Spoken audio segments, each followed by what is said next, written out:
Good morning. This is day 4 of the reading of the Bible, 1 year Bible reading challenge, Genesis chapter 12 to Genesis chapter 15. So I read, "The Lord said to Abram, Go from your country, your people, and your father's household to the land I will show you. I will make you into a great nation, and I will bless you. I will make your name great, and you will be a blessing. I will bless those who bless you, and whoever curses you, I will curse. And all peoples on earth will be blessed through you." So Abram went as the Lord had told him, and Lot went with him. Abram was 75 years old when he set out from Haran. He took his wife Sarai, his nephew Lot, all the possessions he had accumulated, and the people they had acquired in Haran. And they set out for the land of Canaan, and they arrived there. Abram traveled from the land as far as the site of the great tree of Moreh at Shechem. At that time the Canaanites were in the land. The Lord appeared to Abram and said, "To your offspring I will give this land." So he built an altar there to the Lord who had appeared to him.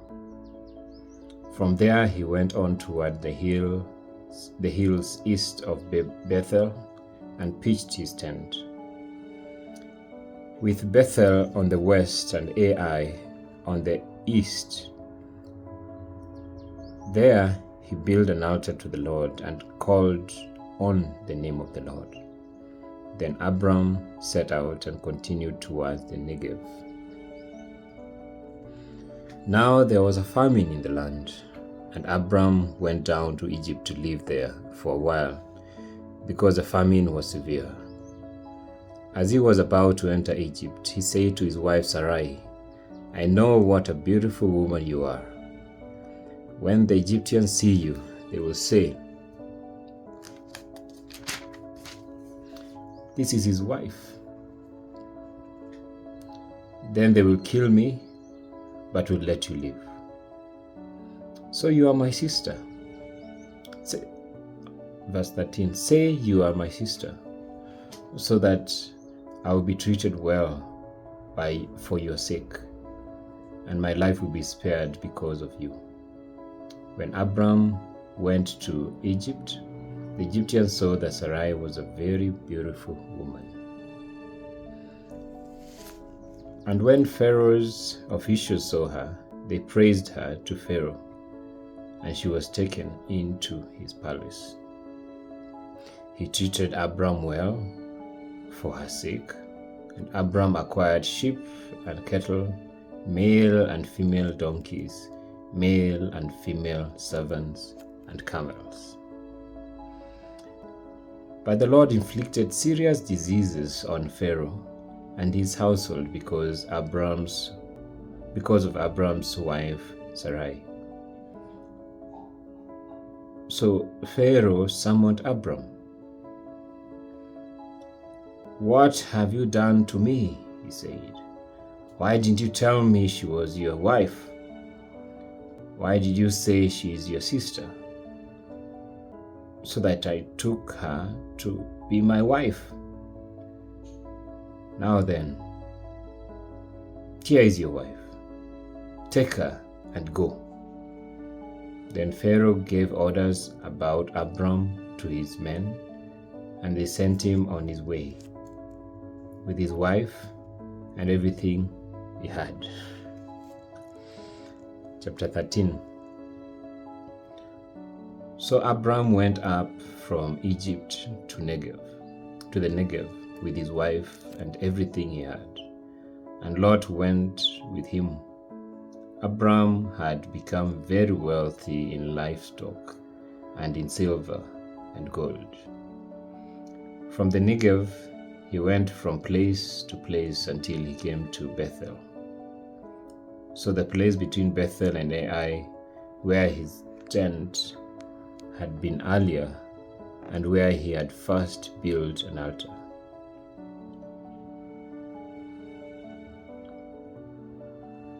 Let me take that again, verse 3. From the Negev he went from place to place until he came to Bethel, to the place between Bethel and Ai, where his tent had been earlier, and where he had first built an altar. There Abram called on the name of the Lord. Now Lot, who was moving about with Abram, also had flocks and herds and tents, but the land could not support them while they stayed together, for their possessions were so great that they were not able to stay together. And quarreling arose between Abram's herders and Lot's. The Canaanites and Perizzites were also living in the land at that time. So Abram said to Lot, "Let's not have any quarreling between you and me, or between your herders and mine, for we are close relatives. Is not the whole land before you? Let's part company. If you go to the left, I'll go to the right. If you go to the right, I'll go to the left."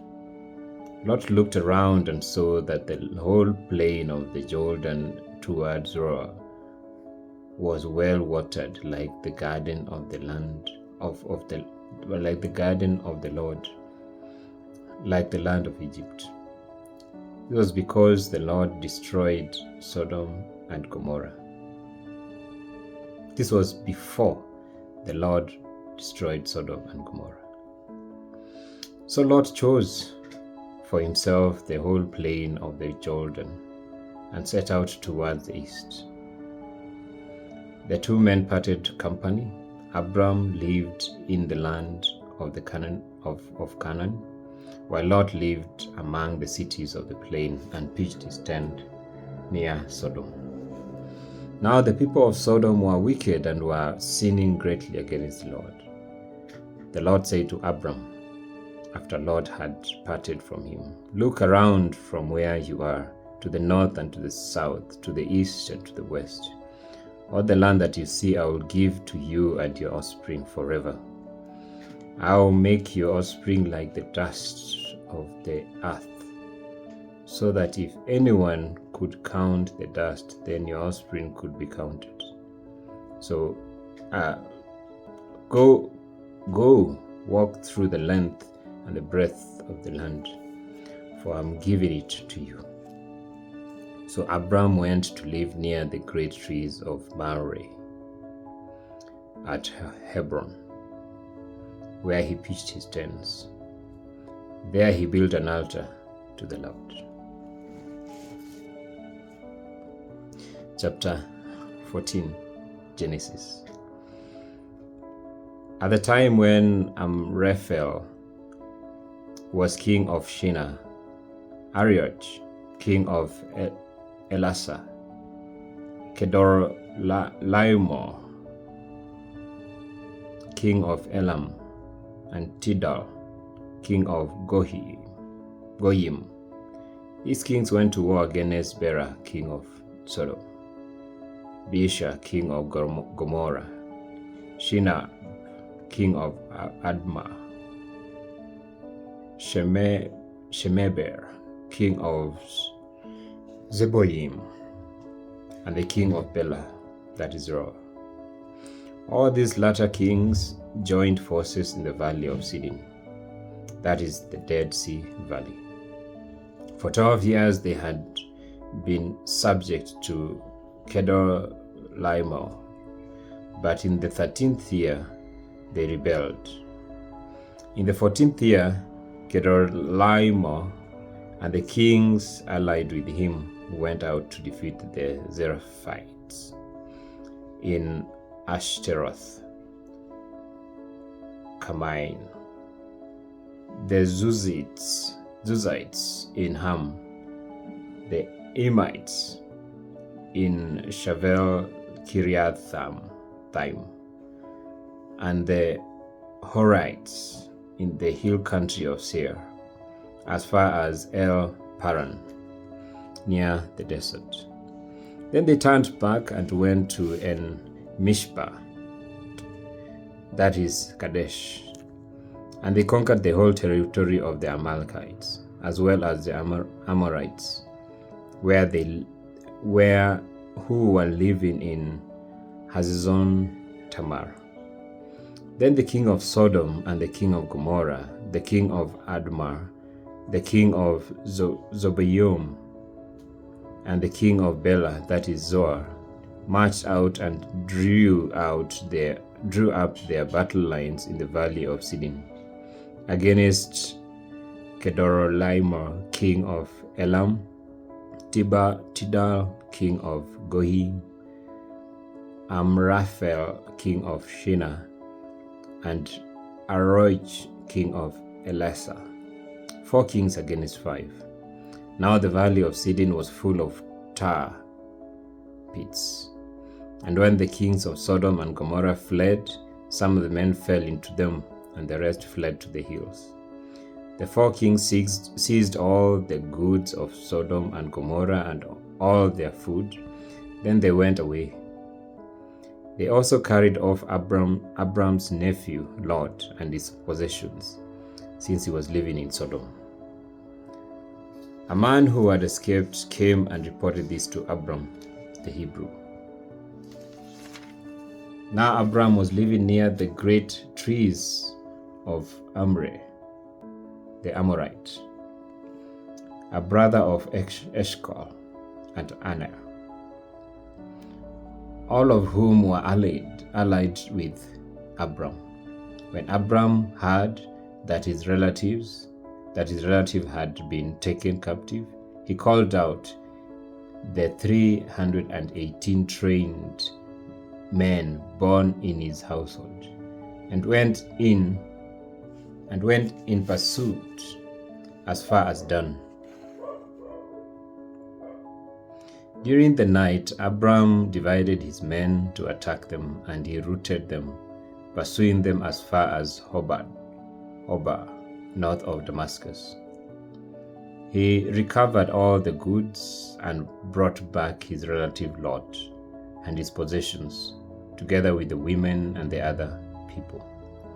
After Abram returned from defeating Kedorlaomer and the kings allied with him, the king of Sodom came out to meet him in the valley of Shaveh, that is the king's valley. Then Melchizedek, king of Salem, brought out bread and wine. He was priest of God Most High, and he blessed Abram, saying, "Blessed be Abram by God Most High, creator of heaven and earth, and praise be to God Most High, who delivered your enemies into your hand." Then Abram gave him 1/10 of everything. The king of Sodom said to Abram, "Give me the people and keep the goods for yourself." But Abram said to the king of Sodom, "With raised hands I have sworn an oath to the Lord God Most High, creator of heaven and earth, that I will accept nothing belonging to you, not even a thread of the strand of a saddle, so that you will never be able to say, 'I made Abram rich.' I will accept nothing but what my men have eaten, and the share that belongs to the men who went with me to Aner, Eshcol, and Mamre. Let them have their share." Chapter 15. After this, the word of the Lord came to Abram in a vision. "Do not be afraid, Abram. I am your shield, your very great reward." But Abram said, "Sovereign Lord, what can you give me, since I remain childless? And the one who will inherit my estate is Eliezer of Damascus." And Abram said, "You have given me no children, so a servant in my household will be my heir." Then the word of the Lord came to him, "This man will not be your heir, but a son who is your own flesh and blood will be your heir." He took him outside and said, "Look up at the sky and count the stars, if indeed you can count them." Then he said to him, "So shall your offspring be." Abram believed the Lord, and he credited it to him as righteousness. So also he said to him, I am the Lord who brought you out of Ur of the Chaldeans to give you this land to take possession of it." But Abram said, "Sovereign Lord, how can I know that I will gain possession of it?" So the Lord said to Abram, "Bring me a heifer, a goat, a ram, 3 years old, each 3 years old, along with a dove and a young pigeon." Abram brought all this to him, cut them in two, and arranged the halves opposite each other. The birds, however, he did not cut in half. Then birds of prey came down to the carcasses, but Abram drove them away. As the sun was setting, Abram fell into a deep sleep, and a thick and dreadful darkness came over him. Then the Lord said to him, "Now know for certain that for 400 years your descendants will be strangers in a country not their own, and that they will be enslaved and mistreated there. But I will punish the nation there they serve as slaves, and afterward they will come out with great possessions. You, however, will go to your ancestors in peace and be buried at an old age. In the 4th generation, your descendants will come back here, for the sin of the Amorites had not yet reached its full measure." When the sun had set and darkness had fallen, a smoking firepot with a blazing torch appeared and passed between the pieces. On that day, the Lord made a covenant with Abram and said, "To your descendants I give this land, from the Wadi of Egypt, the great river, the Euphrates, the land of the Kenizzites,